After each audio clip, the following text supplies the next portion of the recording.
What if the reason you're not getting the life you want has nothing to do with your goals? What if the problem is what you practice every day? In this video, I'm going to show you the simple principle that explains why you keep the same results even when you desperately want something different. We humans think, oh, I can't do that because I'm not good at it yet. Well, guess what? When you arrived here on earth, you weren't good at talking. You weren't good at walking. You weren't good at feeding yourself. You had to practice it. You had to get good at it. And until you keep practicing, until you're going to learn 4 steps that connect your desires to your decisions to your habits, and your habits to the life that you eventually will live. And by the end, you'll be able to look at money, your health, your relationships, and your faith and see exactly what your current practices are producing. Because you don't get what you want, you get what you practice. And once you understand this, you can stop simply wishing for a different life and start building one. Let me explain. Think about gravity. You don't have to believe in gravity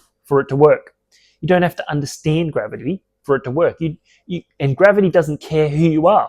It doesn't care whether you're black, you're white, you're male, you're female, you're Elon Musk who's got $1 billion or simply got 2 cents. It continually works no matter what. And you can't ignore it. You can't complain about it.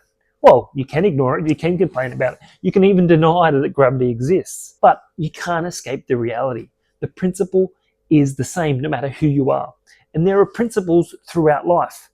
God's automation, right? God automated the gravity to work. He automated the sun to shine and it shines. The rain to rain and it rains. The principles don't matter who you are. And if you can understand the principles and apply them to your life, you will see your life change. In Galatians 6 verse 7, that says, do not be deceived. What does that mean? It says, don't be confused, don't be tricked. God is not to be mocked. For whoever sows, whatever one sows, that he will also reap.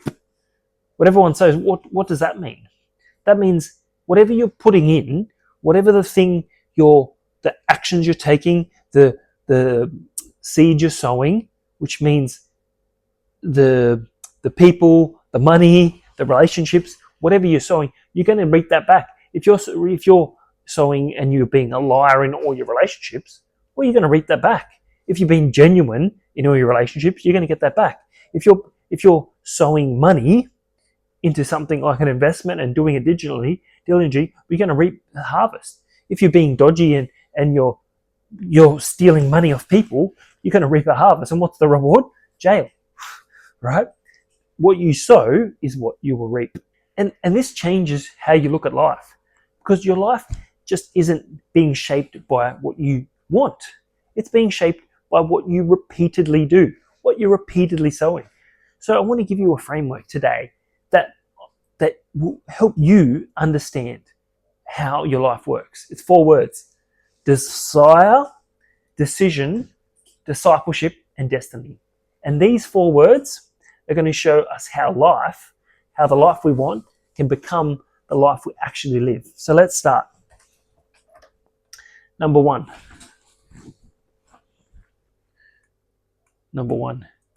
desire. Now let me explain this, because we see desire and we can think of whole different sorts of things, can't we? Think of I desire to eat something, I desire to want something, I desire to want someone or someone's things, right? But what desire is what we want. What you want gives you a direction. So everyone wants something. You might want something, financial freedom. You might want a better marriage. You might want better fitness, healthier life. You want more family time. You might want to be closer to God. You might want to start a business. You might want to be a completely different person. And there's nothing wrong with desire. There's nothing wrong with want. In fact, desire is important. It gives us drive, gives us direction. If it tells us where you want to go. And here's the problem. Desire doesn't get you there, right? Desire's what you want to be, where you want to go, the relationships you might want to have. And wanting something and getting there or building it are 2 very different things. You want financial freedom, while continuing to spend every dollar you make. You want to get fit, but you continue to eat junk food every day. You want a great marriage while giving your spouse the leftovers. Leftover time, leftover attention, not being intentional. You want to know God better while spending no time with Him. You want to become more disciplined in your practices, but in the moment, you just choose whatever feels easiest.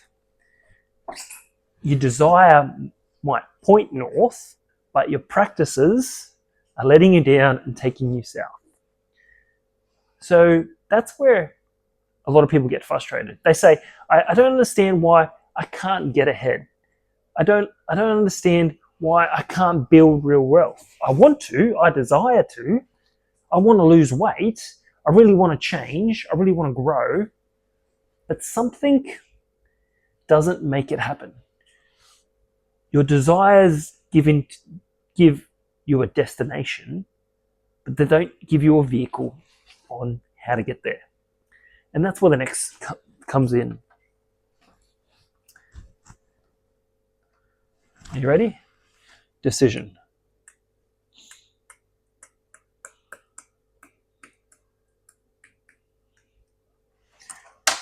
What you repeatedly choose determines what you repeatedly do.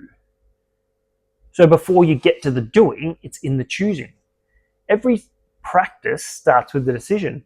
Before you save money, there's a decision. Before you spend money, there's a decision. Before you exercise and go for a run, there's a decision. Before you scroll on your phone on social media, Instagram, TikTok, Facebook, for the next hour and a half, it's a decision. And often we default to the easiest decision. Unless we have discipline in place, we just default. Right? It's easy to just get a chocolate biscuit and easy. It's easy to scroll on Instagram and not go for a run. That feels easy. Before you open the Bible, there's a decision. Before you ignore someone, there's a decision. Now, I'm not saying every single moment of your life is continuously planned. Obviously, it isn't, right? We develop automatic behaviors. But those automatic behaviors were often built through repeated decisions. And that's why your current life contains evidence of your past choices. Look at your bank account. It tells a story. Look at your calendar. It tells a story. Look at your health. It tells a story. Look at your relationships. It tells a story. And again, I'm not saying everything is your fault. Life happens, right? People get sick, they lose their jobs, unexpected tragedies happens, all those circumstances.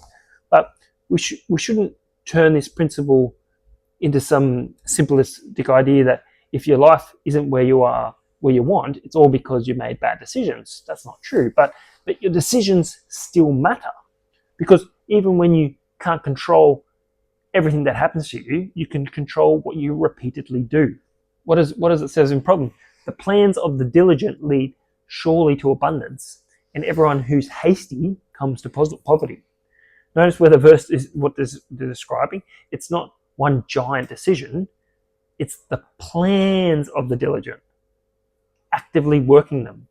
But everyone who's hasty, they're just running out and doing things, they're not thinking about it, leads to poverty. The results come from repeated behaviors. And here's something I want you to think about. Your future is being built today. Every decision you make today is building your future.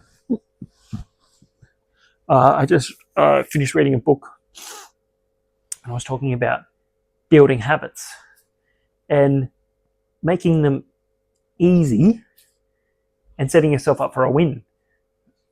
He talked about the concept of making a new habit less than 2 minutes. All right, so then you build upon the win, and you go and you add to a habit that you're already doing.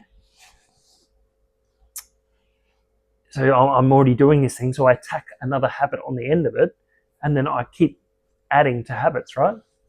The decision to save $50 doesn't feel like wealth. The decision to read 10 pages doesn't feel like you're an expert. The decision to exercise for 30 minutes doesn't feel like, oh, I'm the fittest person, I'm muscle man. The decision to spend 10 minutes thinking about your thoughts, these seem to be insignificant. But if you did that every day, reading 10 pages every day, how many books could you read? If you save $50 every paycheck, at the end of the year, if you got paid weekly, that's $5,000. Right, it seems insignificant in the moment, but by doing it repeatedly, day in, day out, week in, week out, month in, month out, you're building habits that build a life.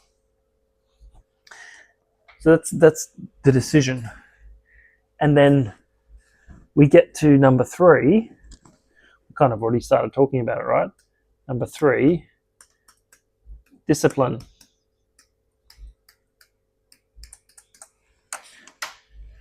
What you repeatedly practice, eventually, because eventually is undefeated, eventually becomes normal. This is where everything starts to change, because practice is where desire meets reality, or becomes reality. You don't become good at something because you want to become good at it. You become good by practicing. I'm not great at YouTube yet, but the only way to get great is by doing it. We humans think, oh, I can't do that because I'm not good at it yet. Well, guess what? When you arrived here on Earth, you weren't good at talking. You weren't good at walking. You weren't good at feeding yourself. You had to practice it. You had to get good at it. And until you keep practicing, until your mum said, scoop the food, and you dripped it and you fooled it and it got all over your face, until you kept practicing, so now you're an adult and you can eat without getting food completely covered on your hair, right? I don't know if any of you had a baby, let me know in the chat. But if you can have a baby and food gets everywhere, right? And sometimes you're just like, I can't even bother to wipe you down. I'm just going to stick you in the shower because your food's everywhere. It's in your hair, it's on your toes, it's down your shirt, it's everywhere. And we just think, I was talking to someone the other day and they're like, we default and we think this thing's hard. I'm a grown adult, I should know how to do this. Guess what? Everything you know today, that you've developed a skill, you've put it into practice and you've been doing it.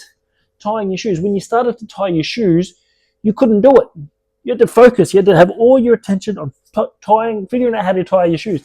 Your mum was like, no, you got to do this. You got to do it. Your dad was trying to show you. It took weeks. Now you just tie your shoes. Don't even think about it. If I asked you today, let me know in the chat. Do you remember tying your shoes this morning? Most of you would say, no. Are your shoes tied right now? Yes. But when you were trying to learn how to do it, it was so difficult. Why do we think when it comes to building a financial future, wealth, we think it's going to be easy the first time we try it? Have you done it in the past? You may have had a job, you may have income. That's a different skill. But building wealth, getting your money to work for you, have you done it before? It's a skill. It takes time. It's not going to happen overnight. You've got to work at it. You've got to develop it. You've got to spend time doing the thing. What did I just say? I said, what you repeatedly practice eventually becomes normal. It becomes the standard. So if you repeatedly practice saving, it'll become the standard. If you repeatedly practice going to the gym, becomes a habit. 3 days a week I go to the gym. Me personally, I try to go to the gym 3 times a week. It's a habit. Yeah, sometimes it doesn't happen. That's okay, but that's the habit. And I'm not going to become Arnold Schwarzenegger overnight.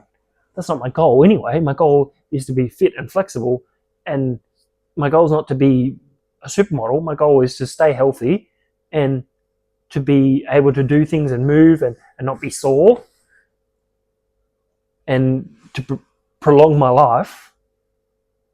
That's the goal. The goal isn't to be look a particular way. Mine's much more practical. That's my goal. But it's by doing it again and again. Repeated movements, repeated corrections, repeat, repeat, repeat. And eventually something that once felt enormous, once felt untangible, all of a sudden feels natural. And that's what practice does. Do you think Michael Jordan, who was a basketball player, was one of the greatest basketball players of his time? Do you think he just woke up one day and was like, you know what? I think I'll become the greatest basketball player. I'm good at it. No. He put in the work. He practiced. Tiger Woods. When Tiger Woods was playing golf, he was one of the greatest golfers. Why? He didn't just go, I'm going to be a golfer today and hit the ball. He practiced. He started playing golf when he was a little kid with his dad. He practiced day in, day out, day in, day out, day in, day out. And then it becomes natural and people go, wow, how does this person do this? They make it look so easy, so much talent. But what's talent? Talent is practice. We think this person's born with natural abilities. Well, we were all born with very similar abilities. Right? We all were born dribbling and not being able to talk. But when you put in the effort and practice, all of a sudden they're just a natural. The question isn't, am I practicing? The question is, what am I practicing? You're practicing something every single day, whether you realize it or not. Am I repeatedly eating junk food? Am I practicing the habit of eating junk food and not eating healthy? Or am I practicing eating healthy and being good for my body? I'm practicing. Which one am I practicing? Which one feels the most easiest? That's the one I'm practicing. Practice until it becomes easy. If you're avoiding practice in difficult areas, difficult conversations, do it until it becomes normal. If your practice is having difficult conversations about health or about relationships or about money, practice until it becomes normal. Don't get distracted. You are training yourself every day, whether you realize it or not. And the question the only question is, what are you training yourself to do? Yeah? This applies to money. This applies to wealth. This applies to relationships. You watching this video, you're practicing learning about discipline. You're practicing learning about principles that are going to help you change your life. Put them into practice. You don't become wealthy just by reading one book about personal wealth or finances. You become wealthy when you repeatedly practice these behaviors. Like in my book, Broken Neck, Unbroken Wealth. You can get it, I'll put in the chat. You're creating a surplus. You're capturing the surplus. You're cultivating it. And then you're compounding the surplus. You earn it. You keep it. You invest it. You repeat that process over and over again until you build a generational wealth over time. It's not instantaneous, but it can change your life. Okay, number 4. How are we going? We're going good. Okay. Oh. Number 4.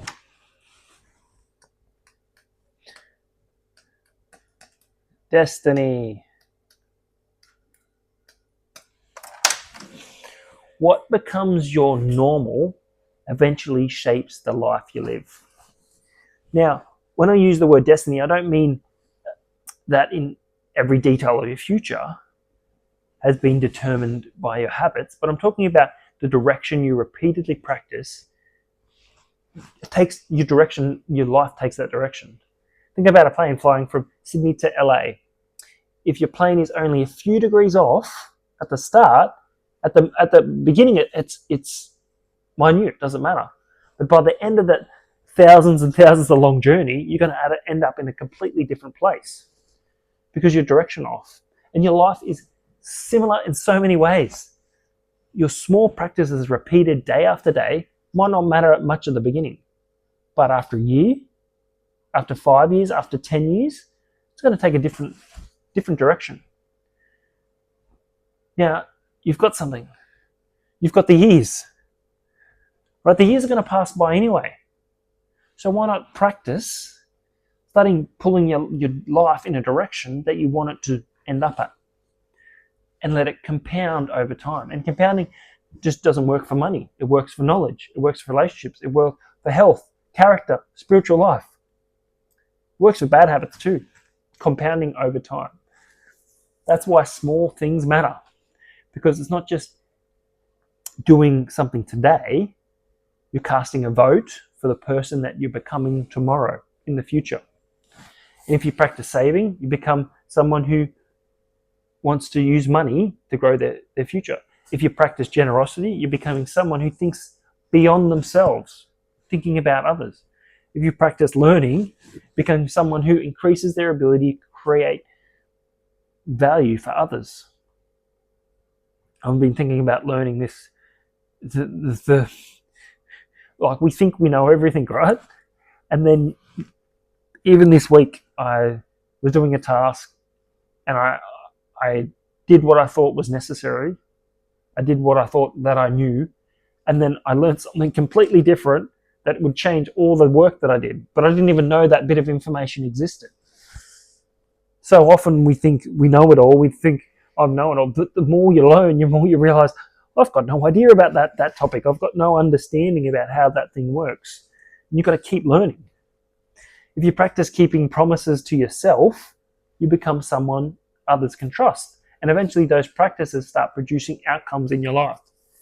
What you're sowing becomes what you're reaping. You sow a thought, and that influences a decision. You repeat that decision, and it becomes a practice, and that practice eventually becomes a norm. How great's that? Yeah? I'll say that again. You sow a thought, desire. That desire influences your decision. That decision repeated becomes a practice. And eventually that practice becomes a norm and turns into your destiny. That's what it says, whatever one sows, that he also reaps. That's it there, right? The harvest doesn't usually appear immediately. That's one of those reasons we give up. Right? We sow today and then we expect a harvest tomorrow. But when the farmer sows, he sows in, when does he sow? In the summer or the autumn. Then he goes through winter and everything disappears, everything dies.